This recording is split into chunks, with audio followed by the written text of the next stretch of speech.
Hello, fellow Toastmasters!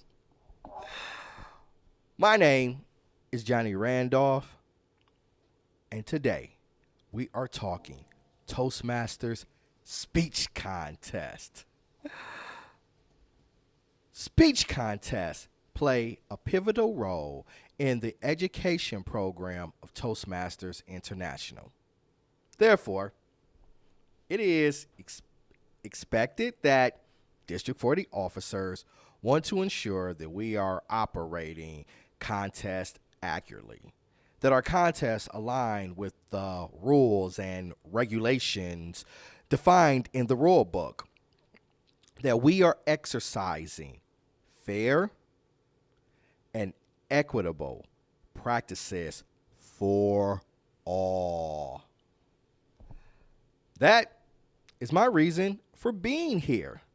Today, we are going to talk about being a timer within a Toastmasters contest and also being a ballot counter for a Toastmasters speech contest. It is a training session. And we are going to throw a lot of information at you all at one time. By the conclusion of this session, we would like for you to walk away with some competencies. We would like for you to know what is the role of a timer in a speech contest, to become familiar with the timing increments in a speech contest, to know the responsibilities of a timer within a speech contest, and know the role and the responsibilities of a ballot counter within a Toastmasters speech contest. Again, fellow Toastmasters, this is going to be a lot of information. But please, don't feel overwhelmed, because the aim for this session is to be informative as well as entertaining. If you have questions about the material being discussed, drop a comment in the comment section. I monitor the comments very frequently, and I will respond to any inquiries that you may have. And if you need additional details, well, we can connect offline. I will be glad to help you in any way that I can. My fellow Toastmasters, get on your mark, get set, and let's go!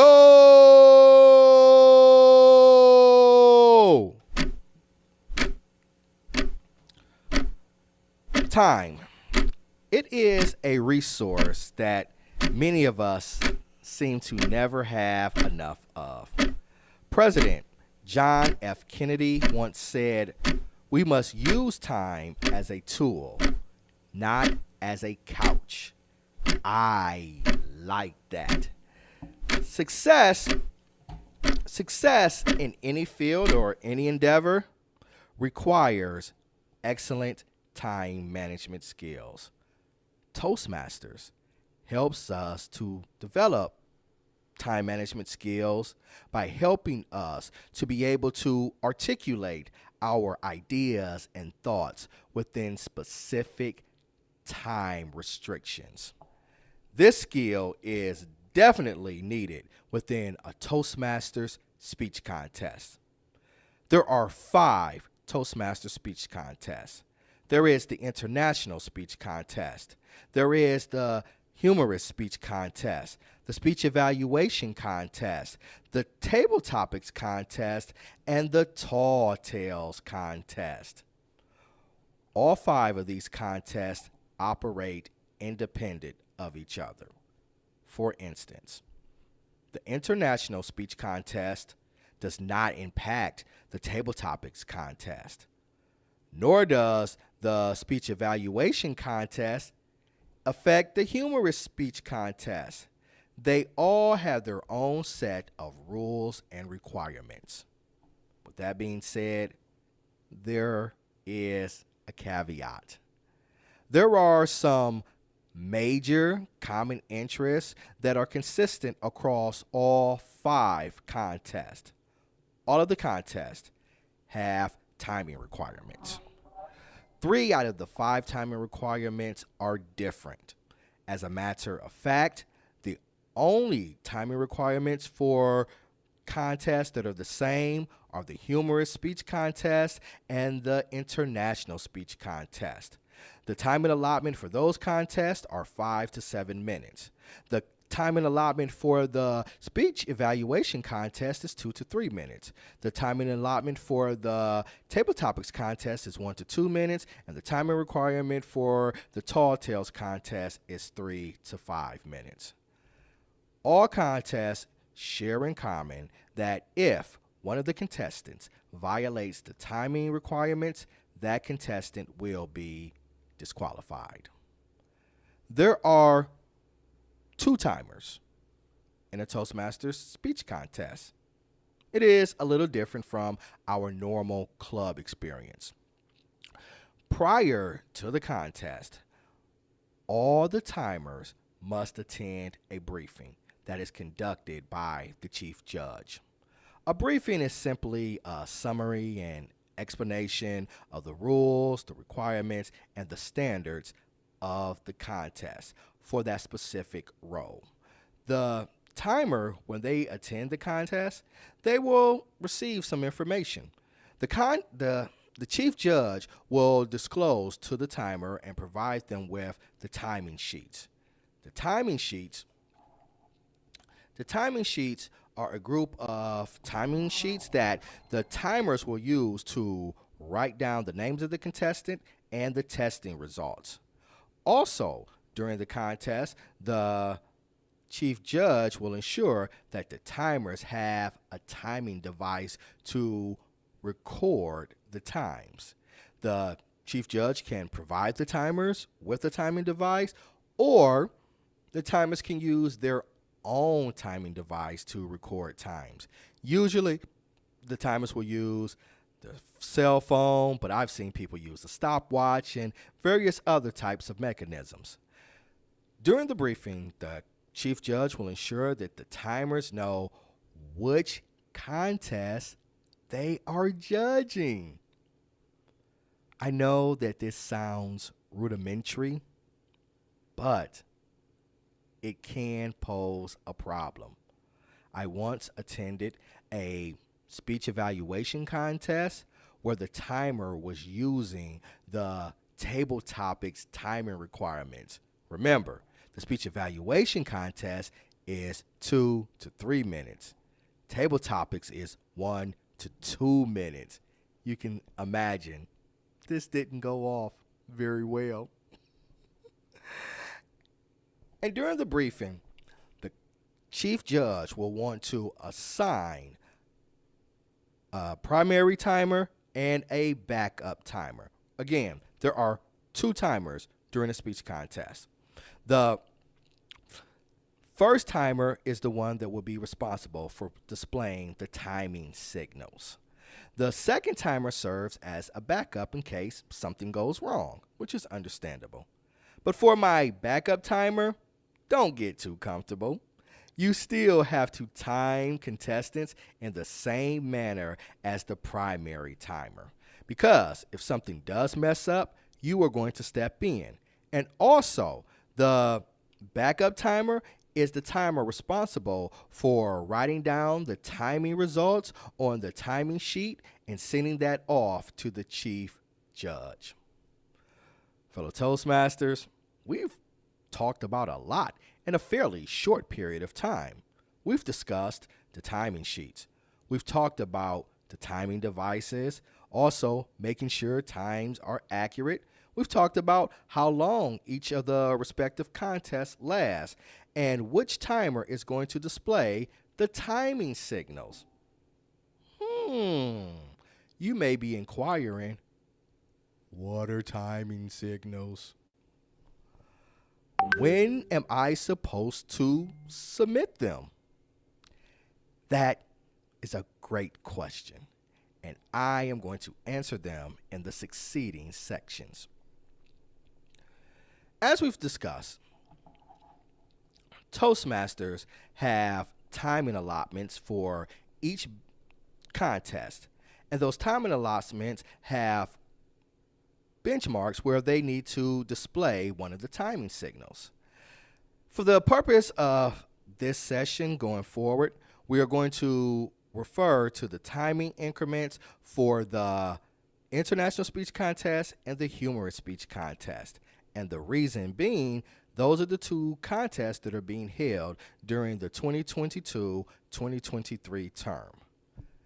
At the minimum mark of a speech contest for the Humorous Speech Contest and the International Speech Contest, which is 5 to 7 minutes, 5 minutes being the minimum, 7 minutes being the maximum, at the 5-minute mark, the timer will display a timing signal. At the midpoint between the minimum mark and the maximum mark, the timer will display another timing signal. And finally, at the maximum mark, the timer will display a signal again. So let's repeat that. At the minimum mark, which is 5 minutes in this contest, the timer will display a signal. At the midpoint between the minimum and the maximum mark, which is 6 minutes, the timer will display another signal. And at the final mark, the maximum mark, the timer will display another signal at 7 minutes. I know that I have been a little vague in talking about the timing signals. You are probably wondering, what is a timing signal? Again, great question. Toastmasters are so savvy. The timing signals for a contest are color cards. At the 5-minute mark, the timer will display a green card. At the midpoint mark, the timer, they'll display the green card, and the green card will remain visible until the midpoint. At 6 minutes, they will display the yellow card. The timer will then keep the yellow card visible until they reach the maximum point at 7 minutes, and then they will display the red card. The red card will remain visible until the contestant finishes speaking. Did everybody get that? Did that make sense? So we're going to repeat it one more time. At the minimum mark of 5 minutes, the timer will display the green card. The green card will remain visible until we reach the midway point of 6 minutes, which the timer will display the yellow card. The yellow card will remain visible until we reach the maximum point, where the timer will display the red card. The red card will remain visible until the contestant finishes speaking. Now, another question you may be having: how do we show these cards? In the last couple of years, Toastmasters has undergone several changes. We are now setting off on bold frontiers with hybrid contests, virtual contests, and even in-person contests. In the old days, it was really easy to display a timing signal. The timers would just show color cards. At the 5-minute mark, they would show the green card. At the 6-minute mark, they'd show the yellow card. And at the 7-minute mark, they'd show the red card. Or there were instances where there were timing lights that were in the shape of a traffic light or just a single light. There were various mechanisms for displaying the color cards in a contest. We have now moved into the world of virtual and hybrid. And some virtual contests are going to be conducted via Zoom. In the case where a virtual contest is conducted via Zoom, the timer can use the backgrounds in Zoom to display the color signals. If they go to the camera, they can then download color cards. These are available on Toastmasters. And at the 5-minute mark, the timer can change their background to green. They can then change their background to yellow at the 6-minute mark. And then they can change it to red at the 7-minute mark and leave that up until the contestant finishes speaking. In addition to that, this is just a recommendation. You may want to use something to cover your camera. This just allows for the contestant to see the red background. It's just a recommendation. It is not a requirement. All right, fellow Toastmasters. Again, we've discussed a lot of information in a relatively short period of time. We've talked about the timing requirements. We've talked about the timing signals. We've talked about when to display those timing signals.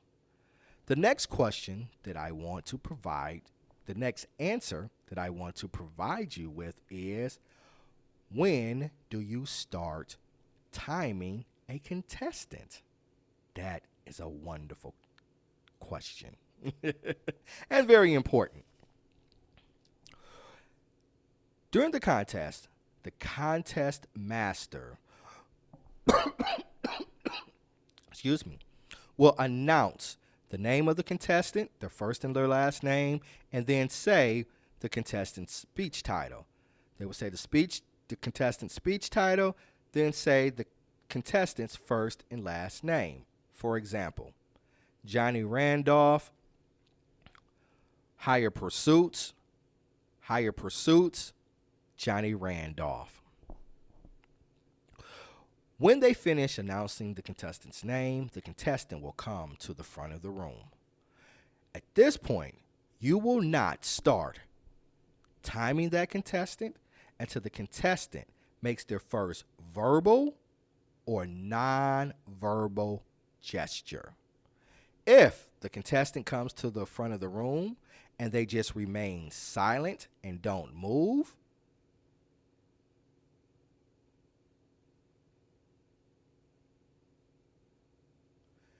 you do not start timing the contestant. But the second that the contestant says, fellow Toastmasters, or hello, or any verbal cue, that is when your timing will start. Also, the contestant does not necessarily have to say anything. They can demonstrate a non-verbal gesture. For example, if they raise their hand, or if they do a fist pump, or if they just ooh, ooh, ooh, ooh, and just move. I don't know, whatever nonverbal gesture that they do, even if the contestant is at home and their child runs across the camera and they say, Billy, don't run across the camera, or they point to Billy, your time is going to start, and you do not get to restart them over. They do not get to restart over. That is how you start timing a contestant at their first verbal or non-verbal gesture. Fellow Toastmasters, congratulations. You have now become a judge at your first. You have now become for a contest. Let's give yourself a round of applause.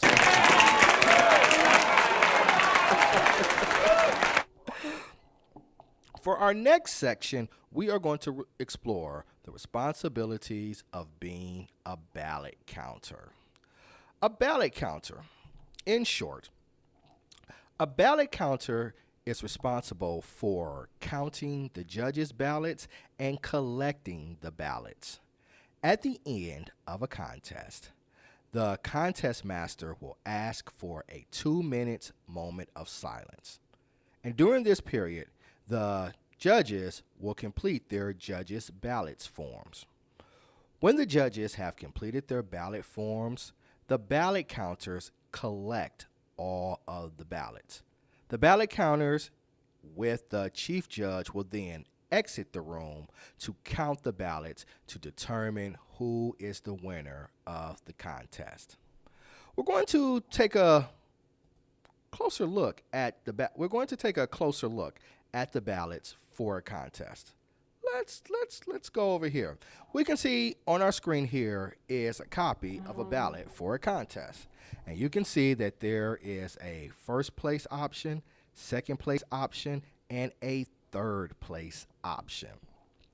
For each of the options, there is a point value system. For first place, the contestant is awarded 3 points. For second place, the contestant is awarded 2 points. And for third place, the contestant is awarded 1 point. What will then happen is the ballot counters will look at all of the ballots and they will add up the ballots to determine who has the highest score. The contestant with the highest score is deemed the winner. Let's look at some of these ballots that we have right here. We can see that there is a ballot, and the ballot was completed by Jerry Jones. Jerry Jones. Jerry Jones awarded Cynthia first place, Mike Jones second place, and David Luck third place. For our next judge, Barry Davis, he awarded Cynthia first place, Barbara Wilson second place, and David Luck third place. And then we had one more judge, Dana Thomas.